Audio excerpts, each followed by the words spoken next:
Salut tout le monde, je suis vraiment contente de vous voir ici aujourd'hui, que vous preniez le temps d'écouter cette vidéo-là. Pour ceux et celles qui ne me connaissent pas encore, je m'appelle Cynthia Rose, je suis coach en développement personnel, spirituel et astrologue indienne. En fait, j'aide et j'accompagne les gens avec l'outil de compréhension qui est Jyotish. Jyotish, c'est un art mystique, c'est une science védique, elle vient des Védas, donc parmi les plus vieux textes du monde. Dans l'hindouisme, on a les Védas, et dans les Védas, on a Jyotish, qui est un port des Vedangas. C'est un peu un jargon indien, ce que je viens de vous dire, mais en quelque part, ce que vous pouvez en comprendre, c'est que c'est une forme d'astrologie qui nous permet de savoir qui vous êtes derrière l'histoire de votre incarnation. Donc, quel est votre parcours au niveau de vos défis, de vos potentiels, de ce que ce cheminement-là de vie va vous apporter sur le plan de votre élévation spirituelle. On est vraiment dans une idée de déblocage, de sagesse qui s'intègre, de karma. Donc, on n'est pas nécessairement dans l'idée qu'on est plus habitué en Occident via la personnalité, mais vraiment plus dans une idée de cheminement spirituel via notre incarnation. Donc, dans l'astrologie indienne, il y a une certaine vision de la réincarnation et de la volonté de vouloir sortir du cycle de samsara. Le cycle de samsara, c'est le cycle de la vie et de la mort. Donc, on est, on meurt, on est, on meurt. Et à travers ça, il y a une évolution qui se fait. Il y a différentes raisons pourquoi on s'incarne.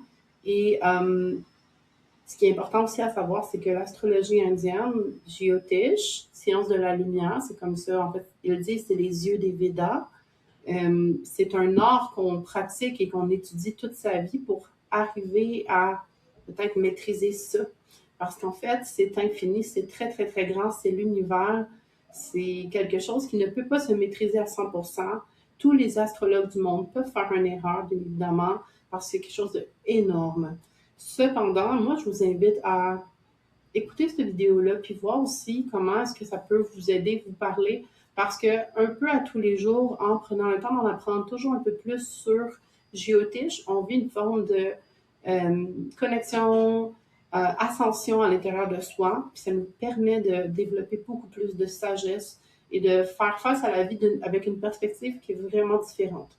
Donc, moi, mon but ici, aujourd'hui, c'est de vous parler de Bélier et de vous parler de Bélier sur un jour qui est complètement nouveau et différent. Donc, on va prendre les 15 prochaines minutes ensemble pour parler de Bélier, qui est un signe du zodiaque. C'est le premier signe du zodiaque, celui qui commence le printemps. Chacun des signes du zodiaque, en fait, il y en a 12, ont en soi un élément et ont un mode. Donc, c'est soit l'élément de l'eau, l'élément du feu, l'élément de la terre ou l'élément de l'air. Par rapport à Bélier, on est dans un élément de feu. Et ça va toujours être, si vous voulez le savoir, le même ordre. Je ne sais pas si vous apprenez par pattern. Je sais que mon conjoint, mon mari, lui, c'est de cette façon-là. Donc, je vais vous le partager par pattern et aussi par histoire à l'occasion. Moi, je suis beaucoup plus dans une intelligence qui est relationnelle, émotionnelle et imagée. Tandis que mon conjoint, lui, c'est plus des patterns, un peu comme une forme de programmation.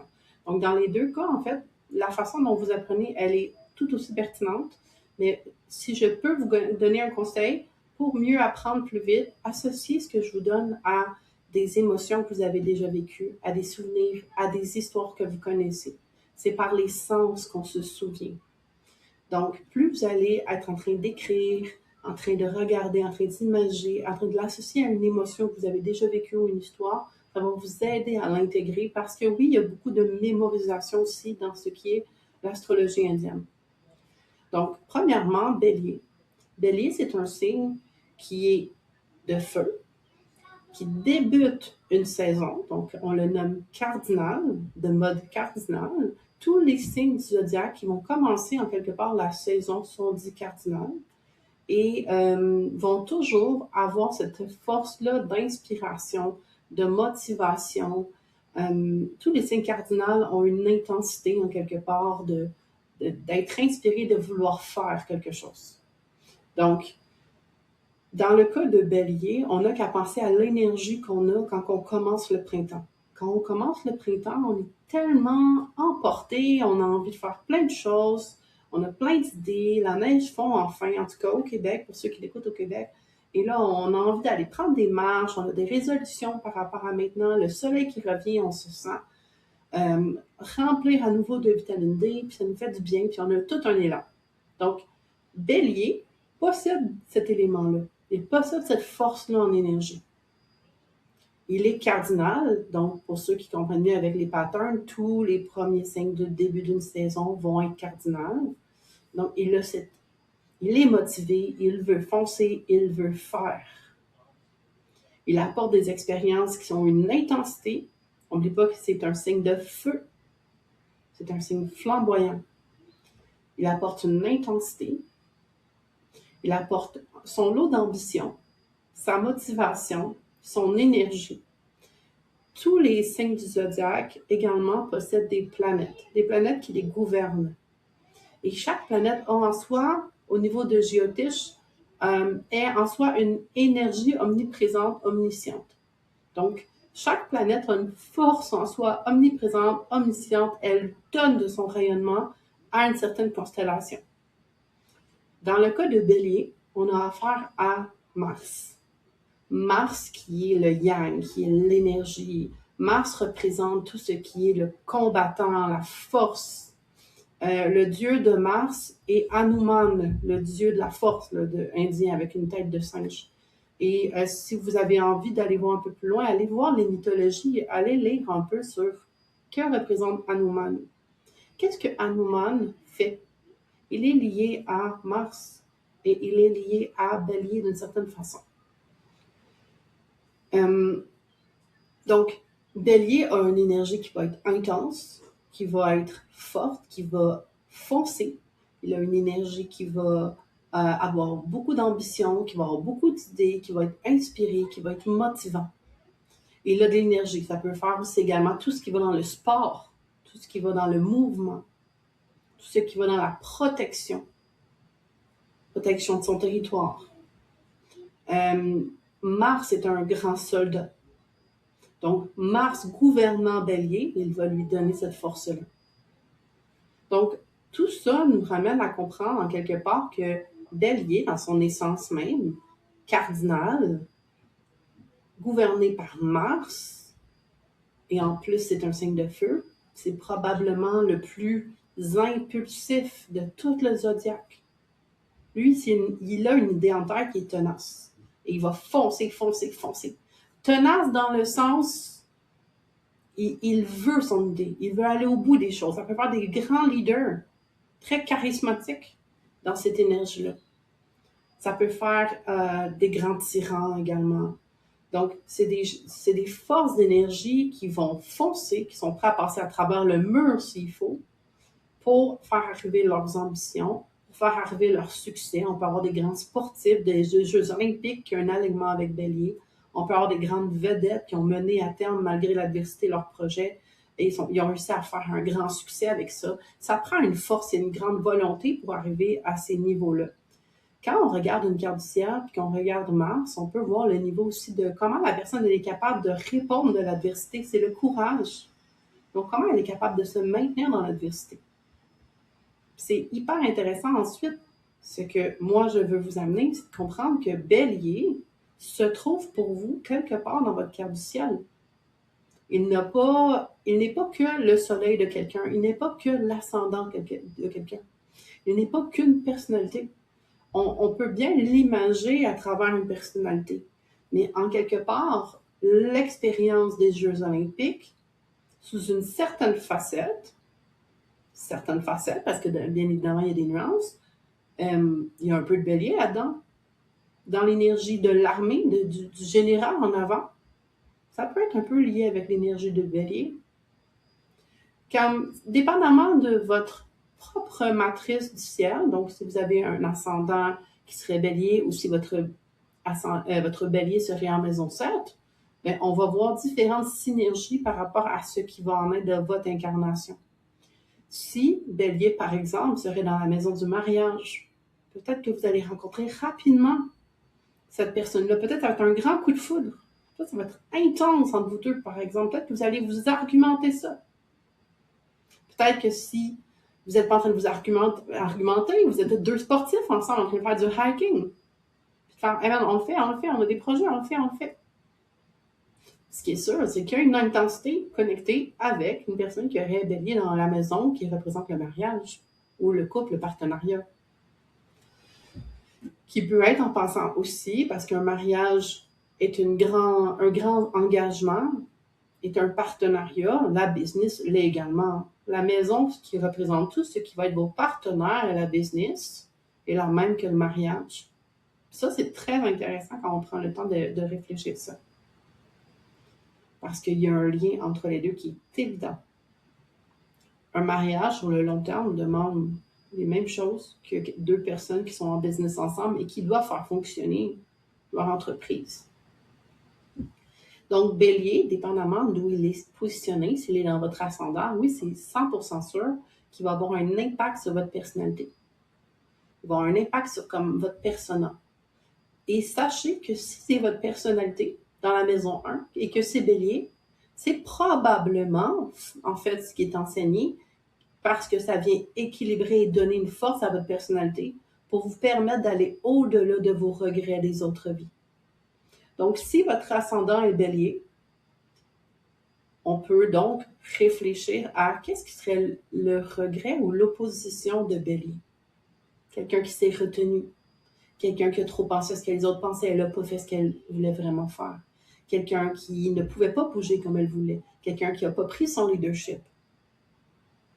C'est intéressant ici parce que ça veut dire que quelqu'un qui a un ascendant Bélier a en fait un certain besoin dans l'expérience d'aller vivre l'expérience de ce que Bélier incarne dans la matière. Et là, on pourrait regarder cette personne-là et dire « Ah, wow, elle a tellement de leadership. Elle est ascendant Bélier. » Mais au fin fond, peut-être que cette personne-là, parfois, ça danse un peu à l'intérieur d'elle, puis qu'elle se dit « Des fois, je doute. Des fois, j'ai peur. J'ai peur de faire de la peine aux autres. J'ai peur de ne pas réussir. J'ai peur de perdre mon énergie, de m'éparpiller, puis de ne pas réussir. » Parce que c'est quelque chose que Bélier peut faire, ça aussi, hein, s'éparpiller. S'éparpiller ou être tellement impulsif, il a foncé dans le tas, puis en bout de ligne, pourquoi? Ça, c'est des choses qui peuvent aussi être dans l'expérience de Bélier. Dans la constellation de Bélier, pour l'astrologie indienne, il y a 3 nakshatras. Les nakshatras, en fait, sont comme des constellations, mais dans la grande constellation, exemple, de Bélier, il va y avoir 3, on va dire, petites constellations lunaires, où est-ce que la Lune va passer à peu près une journée par mois dans cette constellation-là. En tout cas, la constellation, on l'appelle Nakshatra. Puis sans tomber dans les détails sur ça, parce que ça peut devenir complexe, puis j'ai pas envie d'aller là avec vous, il y en a 3 pour Bélier. Donc, il y a des nuances à Bélier. Si le soleil est, par exemple, dans le premier nakshatra, si, par exemple, vous auriez un soleil en Bélier, mais vous ne savez pas, c'est le premier nakshatra. Vous l'avez en Aswini.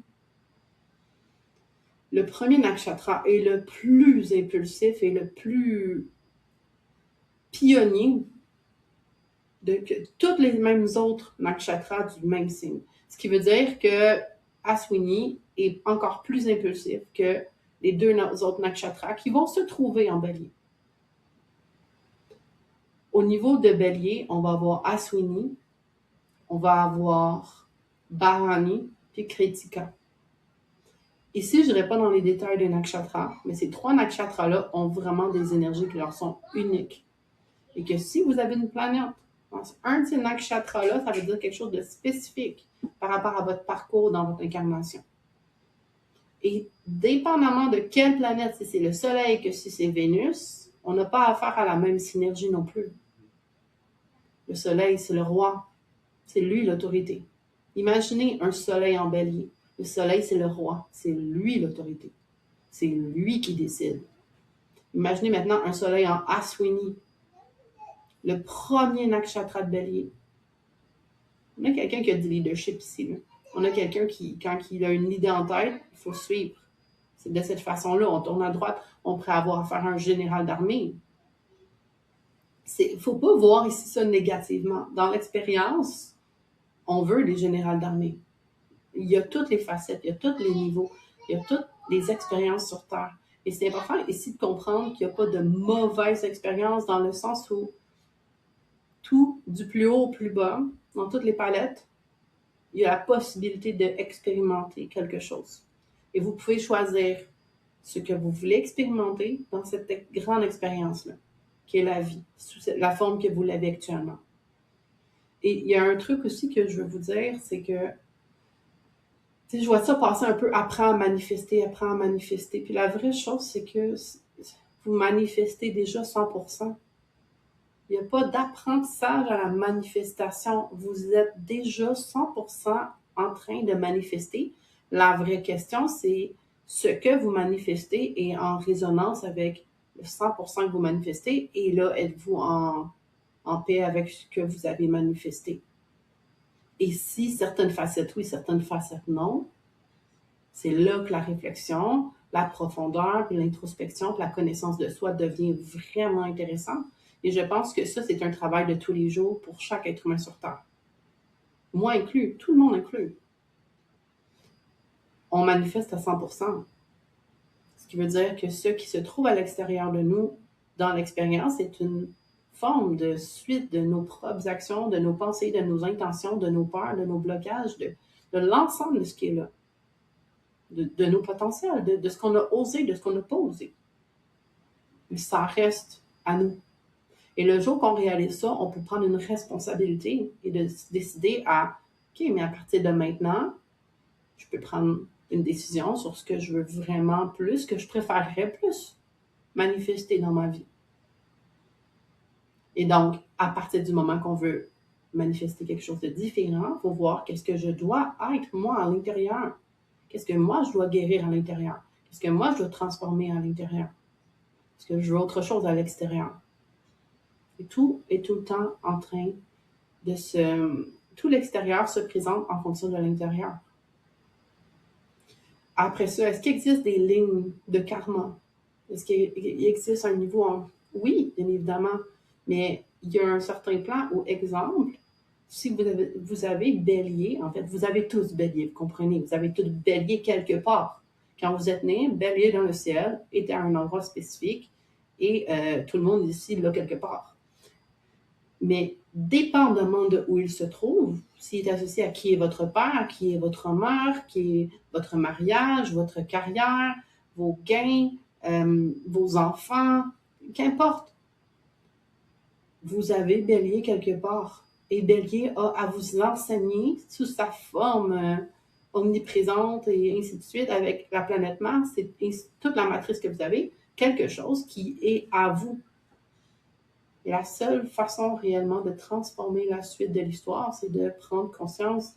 Puis je pense que c'est là que prend toute la valeur de la fameuse phrase « Connais-toi toi-même et tu connaîtras l'univers ». Connais-toi toi-même, tu connaîtras l'univers. Parce qu'à l'intérieur de vous, ce qui est vrai, cette force-là, elle est déjà parfaite, elle est déjà sacrée, elle est déjà en train de manifester à 100%. Vous avez la possibilité de vous ouvrir en conscience, rester face à l'amour, face à vous-même et de vous responsabiliser. Je pense que plus on passe par l'intérieur, plus on peut transformer l'extérieur. Mais plus on pense que c'est tout le temps les autres et c'est tout le temps l'extérieur. Est-ce qu'il y a des lignes de destinée qui existent? Oui. Ça fait, honnêtement, avec beaucoup d'humilité, moi, ça fait depuis 2018 que j'étudie l'astrologie indienne. Et oui, j'ai vu certaines lignes de destinée. Des moments clés où arrivent des éléments spécifiques. Et si on suit toute la logique des astres et de l'expérience ou comment elle devait se présenter, elle s'est présentée exactement comme ça. Donc, je crois qu'il existe une ligne de destinée. Est-ce qu'on est déterminé à 100% par une destinée? Je pense pas.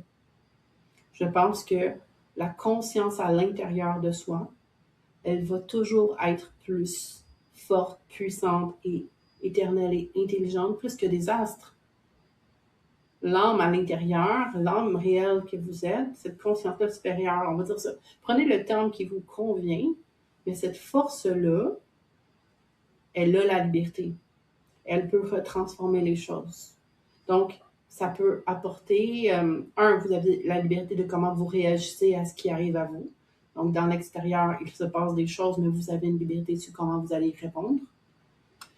Mais également, vous avez une liberté sur ensuite vous transformer de l'intérieur pour voir comment vous allez bouger votre propre manifestation.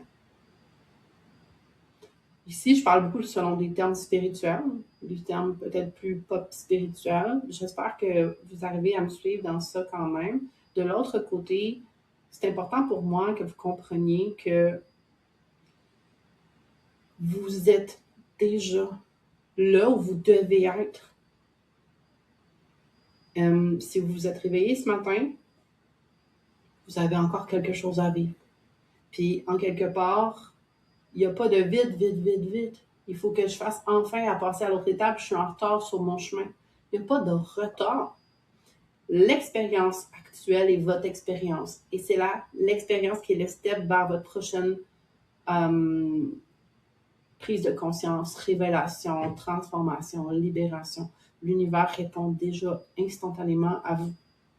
Donc, si vous vous arrêtez maintenant et vous regardez maintenant, dans l'instant, ce qui en est de votre histoire, de ce que vous aimez, de ce que vous aimez moins, puis que vous vous questionnez à partir de là, si je pars de mon centre, où est-ce que je vais me responsabiliser? Qu'est-ce que moi j'ai à comprendre et qu'est-ce que ma vie est en train d'essayer de m'apprendre à moi? Notre façon de répondre à la vie va être complètement différente. Donc, tout ça pour dire que votre bélier, parce que vous en avez un quelque part, va parler énormément de vous, de votre histoire, du message, de la sagesse incarnée, des alignements, de où est-ce qu'il est positionné. C'est l'expérience bélier.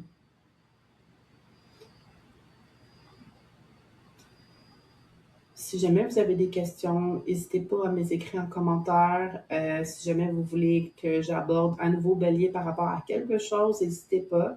De l'autre côté, sachez qu'il y a des possibilités d'avoir des consultations avec moi. C'est encore possible.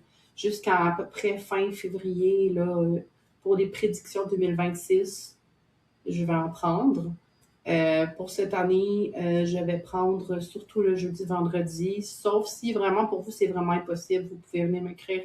Je suis toujours quand même quelqu'un qui est flexible, mais la plupart de mes disponibilités sont le jeudi, vendredi. De l'autre côté, ben merci beaucoup d'avoir écouté jusqu'ici. Ça me fait vraiment plaisir de parler avec vous. Puis je vais vous faire également une vidéo sur Taureau et sur toute la suite des signes du zodiaque. Voilà! Bye bye!